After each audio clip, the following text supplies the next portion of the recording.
किंवा खडके महाराज म्हणलं तर दोन शब्द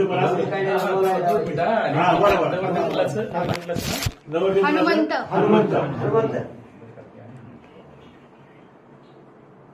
आज अतिशय आनंदाचा असा शुभयोग दुग्ध शर्करा युग म्हणावा लागेल. जुन्या नात्यांना दिलेला सुंदर असा नवीन नात्यांचा उजाळा की पवित्र ते कोळ पावन तो देश जेथे हरीचे दास जन्म घेती, अशी जणू काही पांडुरंगाच्या भक्तीच्या माध्यमातून एक सुंदर असं एक व्हायब्रेशन, एनर्जी, एक ऊर्जा, एक भक्ती मार्ग आणि या माध्यमातून नात्या गोत्याचा सुगंध आज दरवळलेला आहे. गेल्या 25 वर्षापासून नवरी मुलीच्या आजोबा बापूंनी आदरणीय संत साहित्याचे गाडे अभ्यासक, प्रसिद्ध कीर्तनकार, प्रसिद्ध प्रवचनकार, आमचे गुरुवर्य हरिभक्तपरायण छगन महाराज खडके, अर्थातच प्रति इंदुरीकर म्हणून संपूर्ण महाराष्ट्रात बऱ्याचशा जिल्ह्यातून ज्यांचा कीर्तनवाणीचा सुंदर श्रवण योग आपल्याला लाभतो असे हे महाराज आणि या महाराजांचे सुपुत्र आहेत. आणि अर्थातच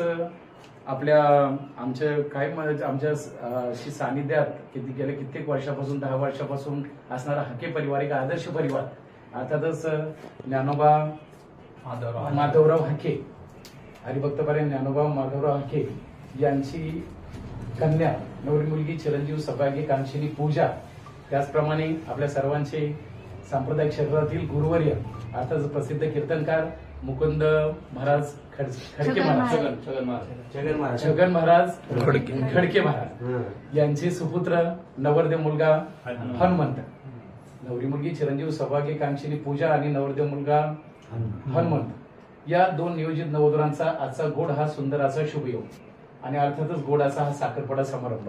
अर्थातच या माध्यमातून दोन्ही नाती, दोन्ही परिवार आज नात्यामध्ये गोड रेशमी धाग्यामध्ये बांधले जात आहे.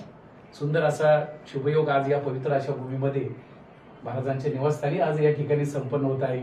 खरोखरच या ठिकाणी सुपारी फोडण्याचा पवित्र असा हिंदू धर्म संस्कृतीचा गोड असा विधी हा होण्यापूर्वी सांगणं उचित आहे. साहजिकच हाके परिवारानं संपूर्ण सोहळा खडके परिवाराला देण्याचा असा गोड हा योग ठरलेला आहे आणि दोन्ही परिवार एकमेकात समंजस आहे. दोन्ही परिवाराच्या माध्यमातून गोड असा हा शुभयोग आज प्रकट होत आहे. दोन्ही परिवारांना या ठिकाणी खूप खूप शुभेच्छा आणि लवकरात लवकर शुभमंगल सोहळा संपन्न होऊन नात्या गोत्याचं एक मजबूत दृढ बंधन या दोन्ही परिवाराचं प्रगट होईल अशी या ठिकाणी शुभेच्छा व्यक्त करतो आणि मामांना विनंती, आपल्या शुभ हस्ते सुपारी फोडून आजच्या कार्यक्रमाचा शुभारंभ करा.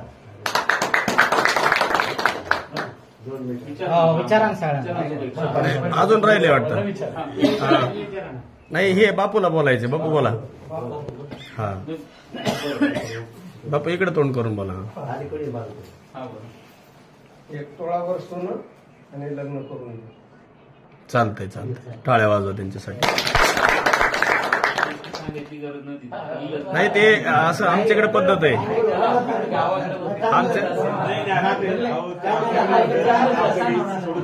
नाही, आमच्या भागामध्ये पद्धत आहे आमच्याकडे. हा सुपारी फोडायची काय मोठ्याने माना, मोठ्याने बसा.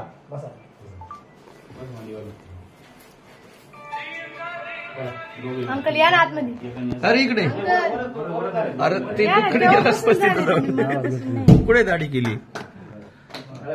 बस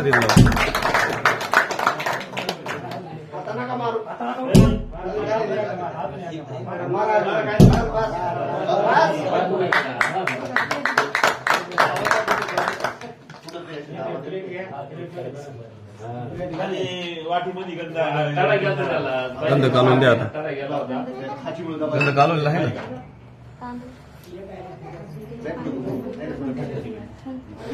तो तिथं बस. हे सर तिकडे बस. हे आमचे भाऊ आहेत सख्खे छोटे. हा तिथं बस. पुढे जाऊन गावात गेले नेमके अचानक. पुढे बस. हा मी दोघं भाऊ. हा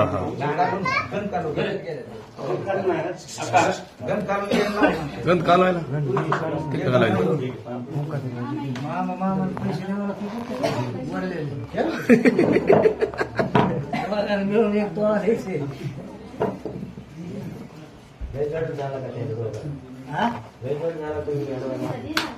आणि साहेब तसं नाही होय.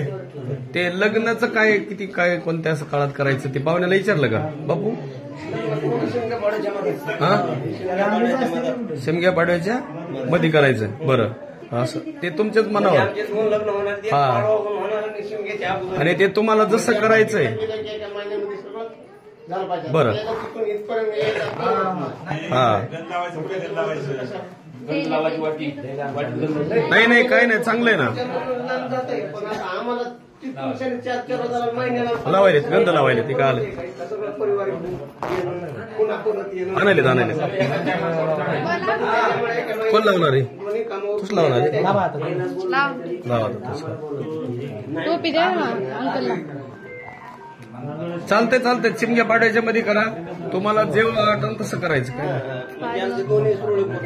नवीन वर्ष मी साहेबाला सांगतो ना साहेब बरं का पाहुण्यांना सगळ्याला आपल्या पदीकटला भेद नाही आम्ही कधी काही यांना म्हणलं नाही ते बापूच्या मनानंच म्हणले ते म्हणले आम्ही म्हणत पण नाही हा आणि आमचं कुठली काही संकल्पना नाही मांडायचं नाही काही नाही म्हणजे कुठला द्यावा आणि ती आमच्याकडे पद्धत आहे म्हणून ती बोलावं लागतं आमच्याकडे अशी पद्धत आहे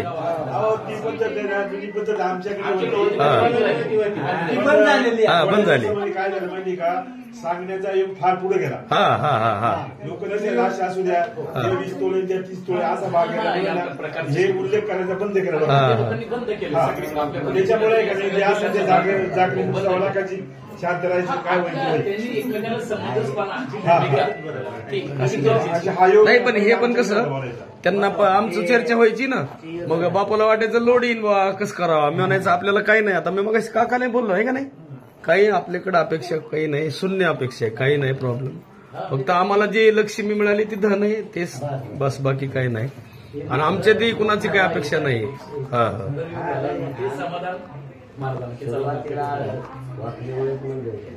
आणि त्यांना कसं असतं त्यांना पण वाटतं लोड येतं ना असं माहित नसतं साखर द्यायची ना साखर द्या वाटी साखर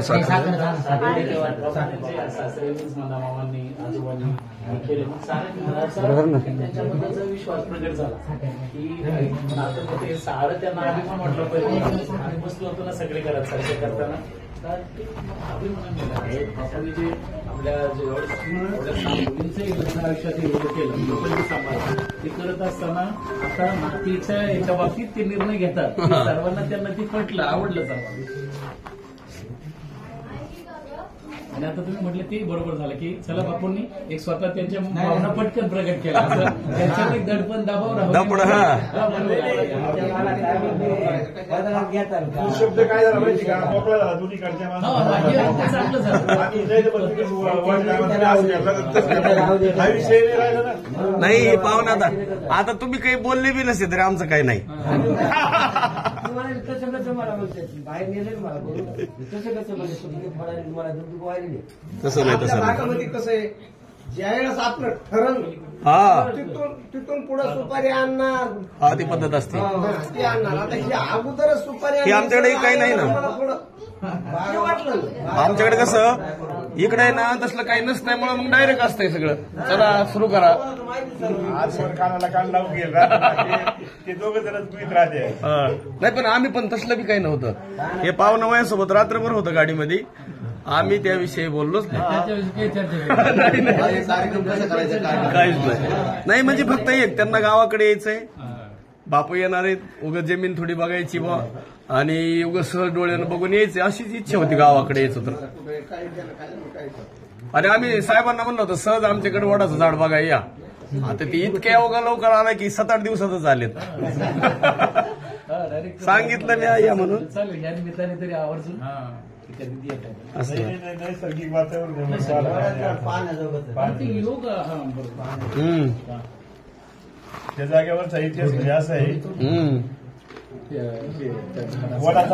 वडाचा इतिहास असा आहे म्हणजे आम्ही असं तुमच्यासारखे कुणा ऐकू नये जाकनाथ नावाचा एक माणूस होता मेंढ्या वळायला जायला होतं पण मेंढी त्याची वाघाने मारल्यानंतर का काहीतरी वाघाची त्याचीच पुष्टी झाली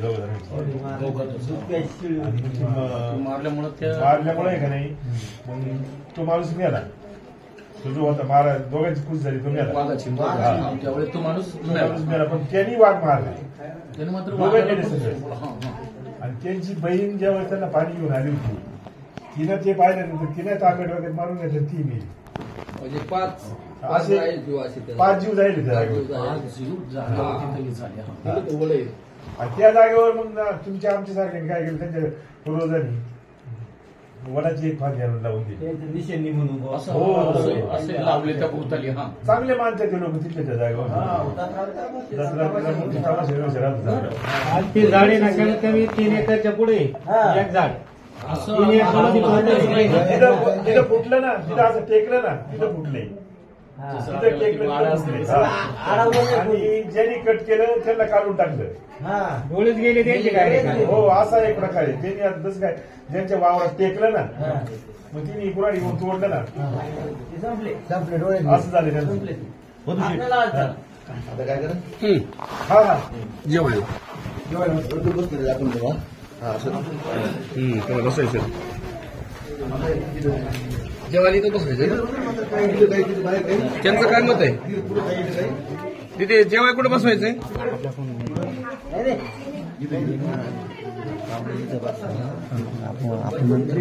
नंतर बसवायचं. पाणी इथं बसला गड्या घाला काढून घ्या.